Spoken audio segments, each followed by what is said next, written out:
Good morning. Welcome to another exciting edition of the American Canadian Racing League pre-race show. I'm your host, Joshua Lee Jaguar. As everybody knows, Joshua Whitmire. Tonight we roll into the Glen, in the beautiful upstate of New York. Last weekend we was at Bristol Dirt.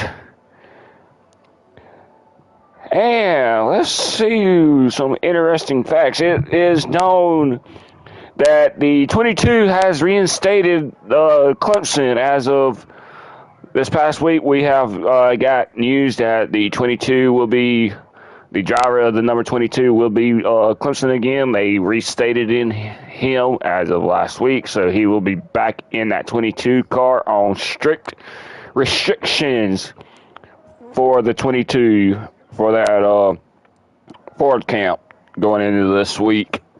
So more news will be provided once we get them for the restrictions and his probation that he had to do with NASCAR. So he will be re-enlisted. He is listed as he will be back in the number 22 tonight at the Glen. Alrighty, your recap from last Sunday night at Bristol Dirt was Joshua Lee Jaguar, followed by Rogue, Simon, Paul, Bruce, Hunter, Hangover, Bulldog, and unfortunately Tar Heel blew an engine in Stage 1. Stage 2 was Joshua Lee Jaguar, Hunter, Hangover, Simon, Bruce, Simon, Rogue, Bulldog, Bruce, Paul, and Tar Heel. The overall race results from last week was Joshua Lee Jaguar, Hunter, Simon, Rogue, Bruce, Bulldog, Hangover, Paul, and Tar Heel. Hangover, Paul, and Tar Heel all blew an engine at Bristol Dirt Sunday. Your points going into tonight. Hangover with 1,061 points. Tar Heel with 943. Jaguar with 888. Bruce with 804. Simon with 737. Bulldog with 643. Rogue with 624. Rico with 537. Dilly with 430. Paul with 289. And Hunter with 251. It was sponsored. That's your points going in for tonight. Now your points differential going into tonight with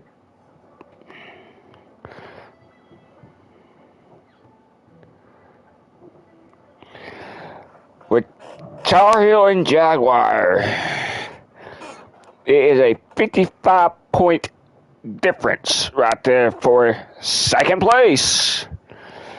Jaguar is nipping on Tar Heel's points. Tried to snag that second spot right there. Tonight we are at the Glen. Like I said, we are at the Glen. Congratulations to Joshua Lee Jaguar. That makes his third race of the season, counting the race win at Vegas and the All-Star race. He has accommodated 3 stage wins so far. He is on not on a streak, but you can say he's probably got out of that shenanigans stuff right there. Going into tonight. Tonight we got 45 laps tonight here at the beautiful Watkins Glen. It will be a × 50% race. So fuel mileage is going to come down for the race. Overall, everybody looks pretty good going into tonight. Paul, a big shout out to Paul. He has he's run good here, and I mean, could he back it up? The biggest thing going into tonight is being patient and throttle control and so forth. Next week we'll be at Homestead, another track that is circled because with the new cars, it's going to be different. But tonight, totally different. People's going to be trying different sliders going into tonight. I mean, it's going to be a good race. Don't get me wrong. I think Hangover will be the comp contender along with Hunter, Jaguar, and Tar Heel. Probably be your top four right there. If none of them top four blow an engine in the first 10 laps, maybe the first 12 going into stage 2.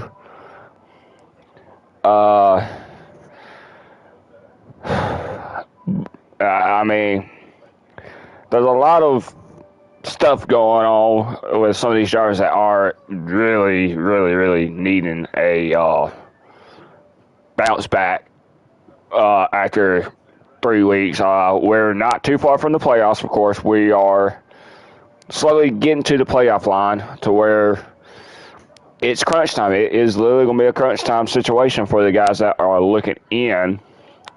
And you can clearly see that your top runners are going to be right there in the top 4, top 3 majority of the race tonight, and going into Homestead, Talladega. Then we go back to Bristol,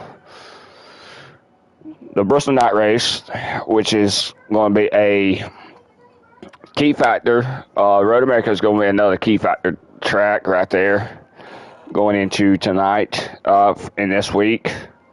Your remaining schedule before the playoffs start is tonight will be at Watkins Glen, Homestead, Talladega, Bristol night race, Road America, Michigan, Kansas, and Pocono. So that being said, your key tracks like Michigan, we've already raced at Michigan, Kansas, and Pocono.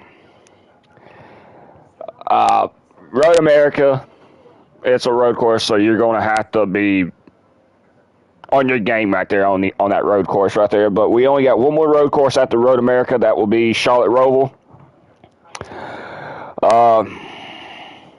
Because we got Daytona after Richmond. That's going to be a night race. That's going to be a key track right there to the playoff contenders.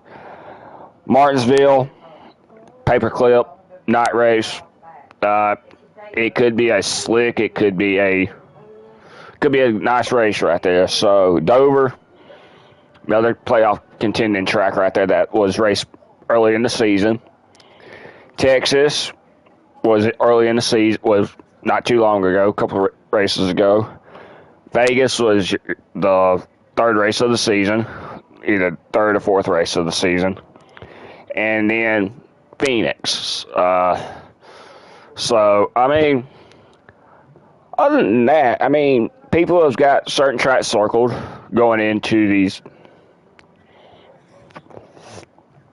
the next final stretch of the playoffs. So it's going to be a key tracks that's everybody's got circled that if you're running well, you're going to do well.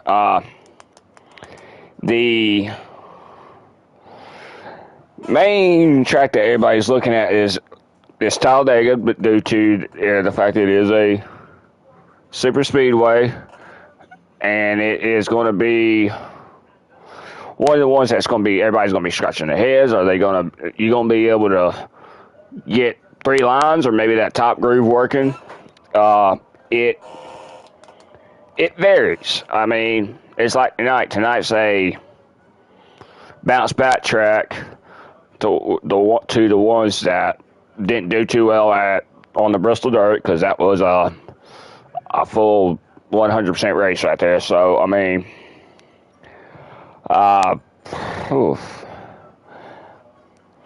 Homestead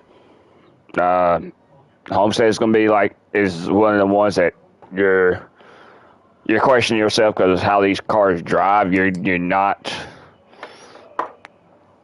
It's the unknown for like it's the unknown track because of how you can adjust your cars or what sliders you run and what not to run. Uh, let's see. I mean, other than that, I mean, the key drivers going into tonight, like I said, it's going to be Hangover, Hunter, Ryan, and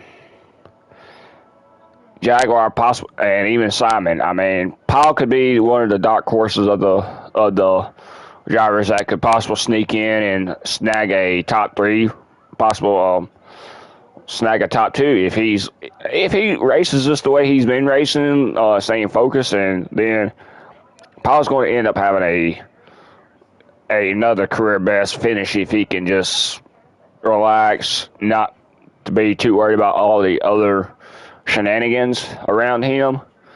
I mean, it is basically going to be a Chevy dominating race tonight with the 5 car going into tonight. And so, I mean, there's a lot of stuff going on. You got Jaguar that's looking for that third win. Don't really see him getting that third win tonight at the Glen due to the fact that he's not a road course specialist. I mean, that actually plays a factor in some of the guys that are a road course ringer and the ones that are used to the ovals. So that being said, we just got Simon, and that just joined us. Good morning, sir. Welcome to the pre-race show. Morning, thank you for having me. I'm the driver of the 48 Ally machine for Henry Motorsports. Going to Watkins Glen is really a tough track. And, I've been on a journey and got to drive an F1 car around some like Abu Dhabi and all them tracks. And braking zones is a key part in this day's race. And I know a lot better braking zones now than I did back then after being on this F1 tour pretty much. So am I going to have to beat the road course ringers? Yeah. But am I going to be challenging for that win from? Yes, I will be. Turn 1 on restarts is the hardest braking zone to get down. A lot of people below that corner on starts and restarts of this track at the Watkins Glen. All the other tracks are second nature to me. Turn 1 is the hardest track on restarts. You'll see a lot of dive bombs, and you'll see a lot of lockup and the turn 1 restarts. That is a key point right there. Is going into turn 1 right there. I mean, but I want to hit on one driver. I wanted to talk about Paul. Paul has improved from the beginning of the season, and with that career best that he had at Texas, he blew an engine last Sunday night. Hangover blew an engine. Tar Heel blew an engine. Them 3 drivers that blew an engine. Same thing what happened at same thing that happened to Jaguar at Texas. He blew an engine. He came into Bristol Dirt dominating, and then now you had Hangover Paul and Tar Heel that blew an engine. Them 3 drivers right there. We all know Hangover's the pick is going to be the one to be watched. Is going to be the favorite to win tonight. But among Tar Heel and Paul, do you see any difference of them 2 coming into tonight with momentum, or you think they're going to be playing it safe just to get out of the way from this road course to when we go into Homestead?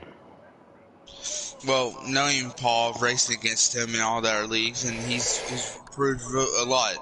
I'm glad to see him improve and all that. And this is going to be a challenge for him tonight. He is not a real good road course driver. A lot of drivers are not. Skill-based is what these road courses are. You got Hangover that dominates every road course race we ever go to, and you got Jaguar and Clemson, all that has them unique talents on road course, and you got Tar Heel, you throw him in there. Paul, me, them people like that, they kind of like a dark horse on a road course. But the past few months that I've actually ran up front and actually dominated a race that Hangover actually won because I actually didn't play the field strategy right. So it's really dark horses of a road course, but then you guys have these comers that actually were dark horses are now showing up later in the season, like Paul. Paul's really shown up this last few races. Yeah, I mean, he went to Bristol Dirt and he blew an engine, but still then, Bristol Dirt is way different than to a road course. You ain't going to be sliding. You're going to be really have a lot of grip, a lot of shifting, a lot of braking. Throttle control. Throttle control is number one.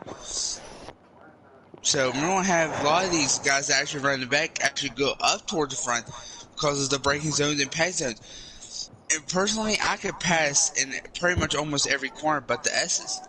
It's something that it's where I can brake harder, I can brake easier, I can dive a little bit harder than brake, not overdrive the corner.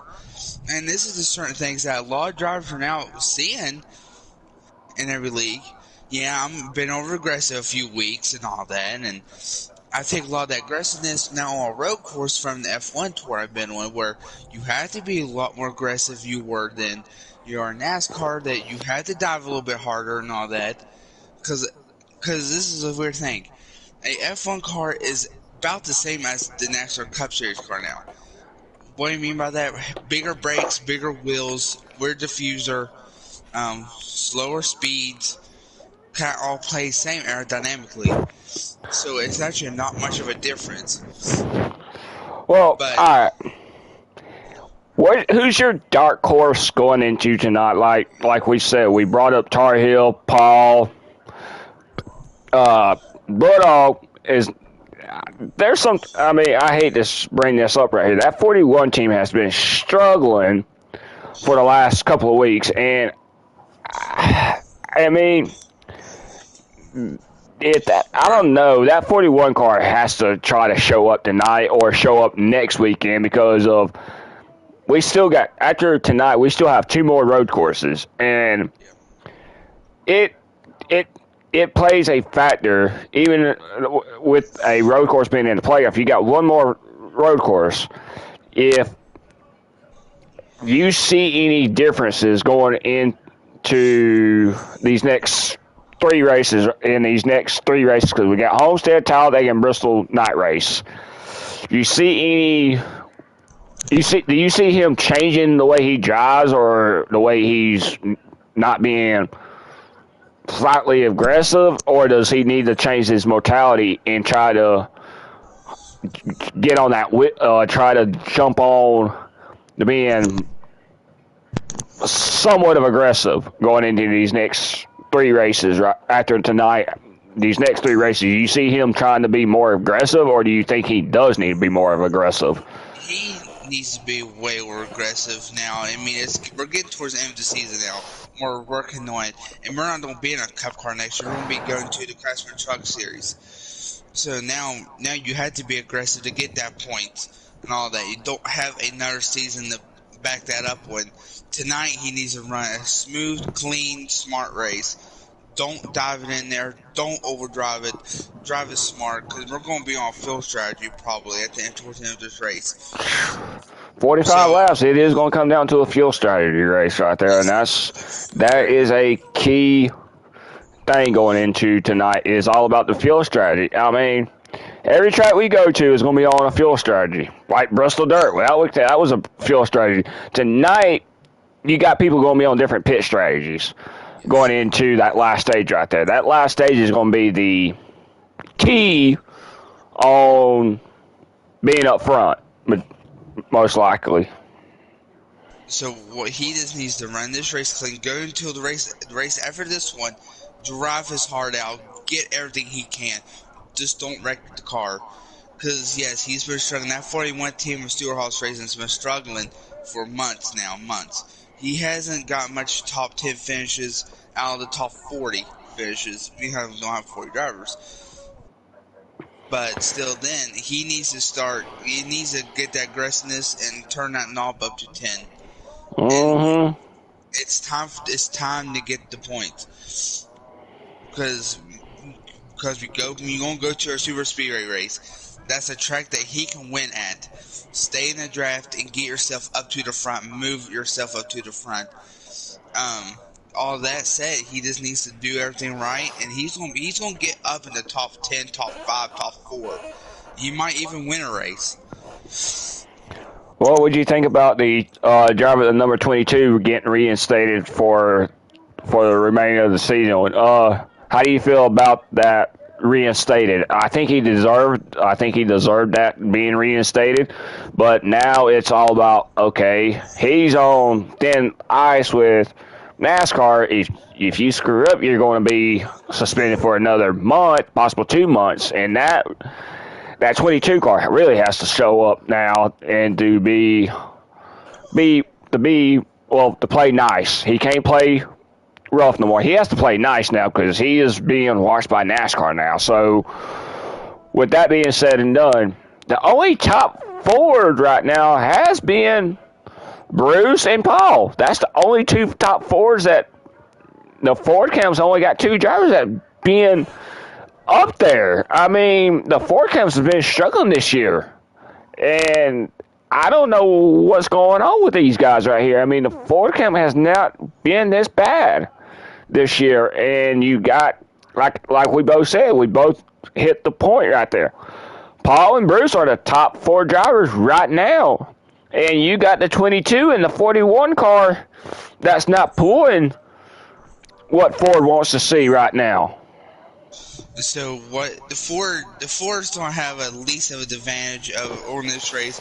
They're not good at road courses in this next gen era.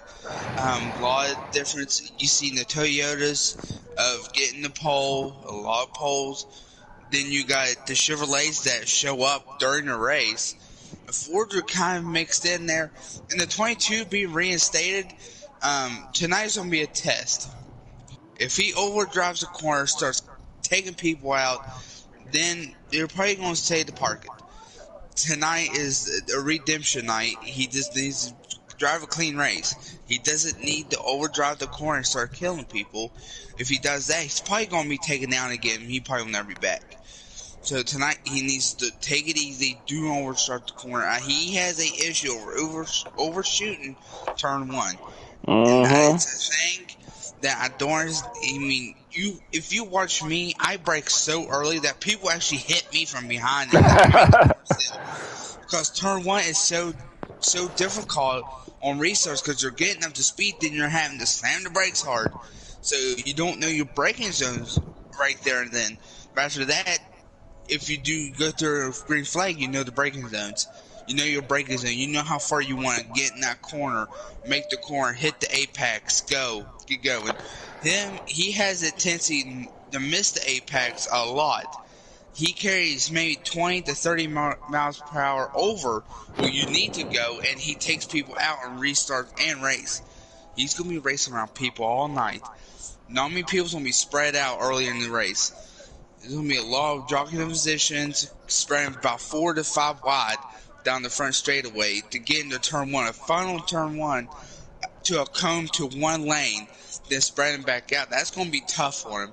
But if he can manage to not make no mistakes and take people out, he's having a good race. He's getting the Ford's first top 10 forever.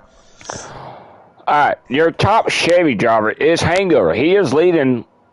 Chevy is actually leading the manufacturers in wins, followed by, Chevy's leading the manufacturers in wins, followed by Toyota's. Toyota's only got 2 wins so far this season. Well, 3. Even though Jaguar was in the Ford, that was actually considered a Toyota for that one night. Even though it was switched back to a Ford, but Toyota's only got 3 wins of this season, and Fords ain't got nothing. It's basically Chevys are leading the wins, and Ford ain't got no wins this season. I mean, the elite driver for the Ford camp, like we said, is Bruce and Paul.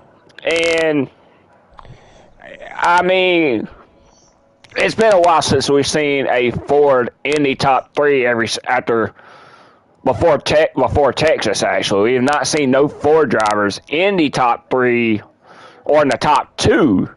And I think tonight, if Paul races his race and he's smart about it, if the Ford camp has finally got out of the shenanigans about the blown engines, the shenanigans, being in the wrong place at the wrong time.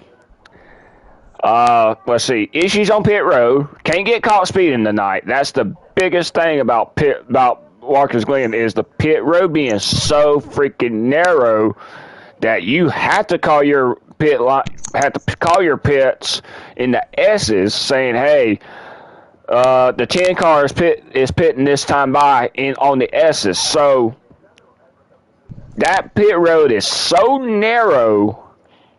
If you miss it, you basically gonna be running out of fuel once you cross that start finish line tonight. I mean, I hate to say that this pit road is so freaking narrow, just like Dover. This one, you got the water barrels right there, and that's one thing I think it's going to come down to is you have to be patient getting on pit road because you can't go too wide on pit road tonight. And I think that's what people are going to try to darn do is try to get that extra second to hit pit road. Oh, yeah. I mean,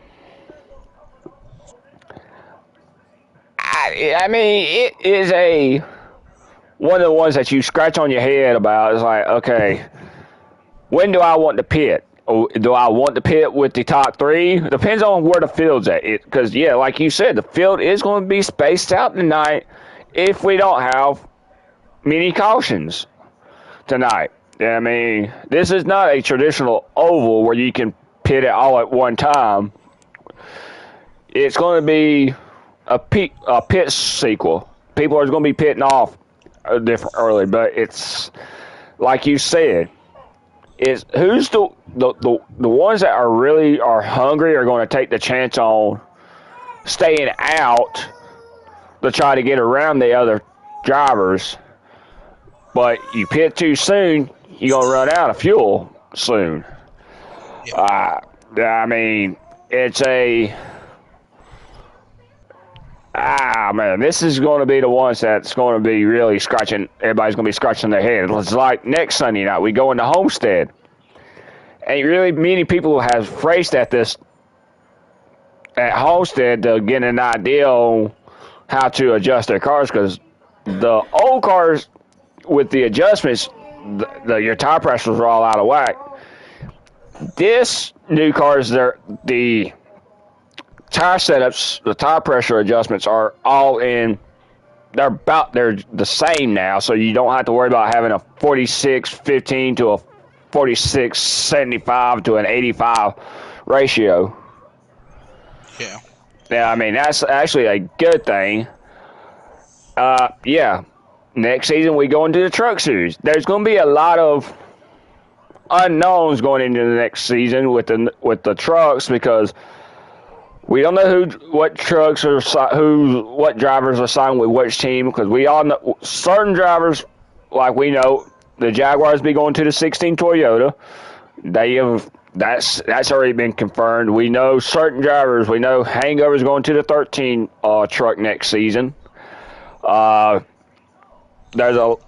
certain manufacturers are trying to choose, hey, I want this driver right here. Yes, it's not a Chevy, but we're going to sign him anyway to the Ford camp for the Truck Series. I mean, you know Toyota's already snagged the top prospect of Jaguar. He's staying with Toyota for next season. Ain't no brainer on that one. Toyota was like, nope, you're coming with us. We want you. Drive for us in a 16 Toyota Tundra.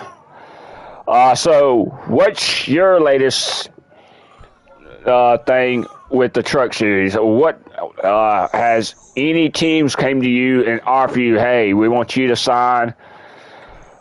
Have you talked to any Toyota, Chevy, Ford camps? Have you really talked to any of the truck teams? Yeah, Chevrolet came up to me. So did the team that I will be announcing sooner than later. We're working through the process. There will be a nice, good video promoting it and all that. But I am staying with Chevrolet. Chevrolet said, you know what, you're good at tracks. We're gonna keep you as Chevrolet. you're gonna come drive a truck. And I'm gonna tell you what number. I'm gonna keep all that secret for right now. But sooner or later, will be a video coming out of the team and the truck guy will be driving for the next season for the Craftsman Truck Series. And I really hope that I do good in it. They really got high hopes for me. They said they like my little bit aggressive driving, and they said I play every race into my hands. They said after Bristol Dirt, they said you came full fruition, led a bunch of laps in the ending of this race. Yes, some controversy happened at the end of that, but he said you show us that you can do good on tracks and lead laps. We're gonna keep you in Chevrolet. So sooner or later, that there will be a video. Alrighty, y'all. This is my favorite time. Rack 'em and stack 'em. This is where we choose stage 1, stage 2 overall race win in for tonight's race. Simon, who's your stage 1, stage 2 overall race win tonight? So stage 1's gonna go to the guy in the number 5, Young Money himself. It's gonna be hanging on getting stage 1. Stage 2, I'm gonna give that Bass Pro Shops a nice little slap in the bass. It's going to say the number 19 is going to win stage 2. Your overall winner is going to come down field miles race. The 5, the 19 are good at it, but I'm going to have to put one of the dark ones. I'm going to have to put the 9 as the race winner. I like that race winner. That number 9 Napa know-how car is in desperately needing that win right there, and I like that race winner. I'm going to stick with the race winner right there with the well, it's going to come down to 2 drivers. I'm going to say that number 5 and that number 9 Napa car. I don't see Jaguar being in the hunt for the race win. If he does, he's going to be doing the fuel strategy race. He's going to be quiet like usual. I'm going to say I'm actually going to give that number 3, the other Bass Pro car, stage 1. I'm going to go. Honestly, he switched stage 1 stage 2. But the overall race win, like I said, it's going to be over that number 5 and that Napa know-how car right there. And for the Napa team to bounce back from a blown engine, it's patience tonight. You know Hangover is going to be all over that number 3 car tonight. He is going to be trying to get a bug zapper or a fishing pole to keep throwing him back right there. He's going to be like, no, get back from me. I've already got to deal with the number 19 car tonight in that other Bass Pro. Him and the Napa car and that number 3 car are going to be riding right there. And I'm going to go ahead and say this, that number 9 prevails. He gets his second win of the season, which he desperately needs. But my dark pick right here, I got to go with that number 48 Ally car. I got a funny feeling, and I'm scratching right here on the back of my back because it's itching. That 48 car looks good. And I love that 48 car tonight to try to sneak in and grab that win tonight. He's got a big old monkey on his darn back. After what happened last Sunday night, it was crazy Sunday night. Him and that 48 team got into it. There was helmets flying, y'all. Yeah, there was. I ain't gonna sit here and lie. There was helmets flying right there. You seen smoke. Simon shooting up smoke right there. He had that darn Ally helmet pointed at that one driver right there and just threw it right there. And by God, he hit that car good in that driver's side. Almost went through the darn window net, but he missed it by 1/10 of a mile right there. Well, by a second right there. 1/10 of a second hitting that darn window net right there. And by God, I wish I had popcorn for that one right there, because it was darn tempers flaring last Sunday night, guys. It was popcorn eating right there. This was like an USC SmackDown rodeo right here at Bristol Dirt. Oh man, I wish y'all seen it last Sunday night, because it was a popcorn eating mudfest right there. But like I said, I see that 48 Ally coming in dominating it on that last stage right there. I see that 48 being my dark horse. He's wanting to go see Santa Claus, y'all. He is wanting to see Santa Claus. And guess what? This is the perfect time to go see Santa Claus right here. We are 2 weeks away from Christmas. We will be racing Christmas Eve at Talladega. Dang, another Christmas present for the drivers that need a win. That could be their Christmas present going in that Christmas Eve night. Right there is a win right there. It's going to be one driver get the presents, the rest of them won't get cold. But no, I see, like I said, I love doing this right here. I love doing these pre-race shows, guys. And I have to take myself, I'm not Jaguar during the pre-race show. I'm Joshua Whitmire, the NASCAR analyst guy, to analyze each race. And I'm not going to sit here and choose myself every weekend. No. I'm not Jaguar during the pre-race show, y'all. I'm Joshua Whitmire, the one that analyzes these races. I do this shows because I love it. But, like I said, the dark horse tonight, I'm going to give it that 48 Ally team. I wish we had more paint schemes because that Ally, all these cars need a new paint scheme for the 22 cars. I would love to see a darn Bush paint scheme right now or something that makes me think of darn beer when I'm racing. Or a auto owner paint scheme or an interstate battery paint scheme. Hey, what else am I missing? Oh yeah, the Wendy's car too. Shoot, we need another Wendy's car. Another paint scheme instead of the Hendrick car. We need something like Valvoline. I mean, shoot, Chase Elliott had a good paint scheme this year. I mean, shoot, throw in some of the other new paint schemes. Gives us more paint schemes in NASCAR. But that being said and done, guys, I know I went over 30 minutes, but I don't care. Dang, this is the pre-race show right here. Next weekend, we will be at Homestead, Miami. Man, I hope it's warm down there because I heard it's cold up there. I heard it's cold going into tonight's race right there at the Glen. I heard it's cold up there. And the drivers are going to be... It's also a little rainy up here, too. Don't worry, guys. The darn track drivers are on the track right now. We will get this race in tonight. But we have wet tires. We can go race it in the rain. Yeah, let's throw on some wet weather tires. I mean, shoot, we go to Homestead next weekend. I hope everybody brought their bathing suits for next weekend because, dang, we're going to be in Miami next weekend, guys.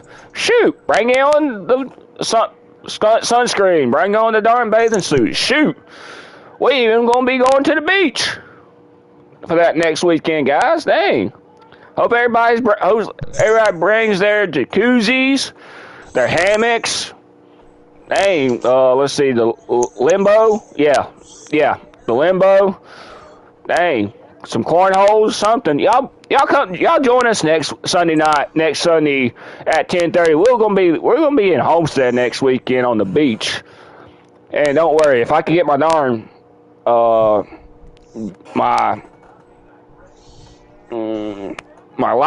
if I can get my webcam up and running, I could even put on a little Miami palm tree setting in my background. If I can get it working for next week, and I'll do that. I'll put the Hawaiian Miami theme behind me if I can work on that one. But guys, a big shout out to the ones that were devastated yesterday in the Clarksville tornado. There's been some more reports coming in. We don't know what size it was. It possible was an EF2, EF3. But keep them guys up there in y'all's thoughts and prayers as we go into. As soon as we get more detail, I will pass it along for next weekend. There was a confirmed tornado 20 minutes down the road from Nashville last night. A big, real bad, extensive damage up towards that way, and up to my rival team up there, up to the Tennessee Titans area. We'll be praying for y'all down here. The American Canadian League will keep y'all in y'all's thoughts and prayers. We got more storms rolling down here this afternoon, so whew. But Simon, thank you for joining us. Big shout out to our first responders, our military guys, women, all y'all in y'all's uniforms. Until then, guys, we will see y'all next Sunday morning at Homestead, Miami, on the beach, soaking up the sun. Let's just get out of this cold weather right here. Let's get away from the mountains. Yeah. All right, y'all. We'll see y'all next weekend. Later. Later.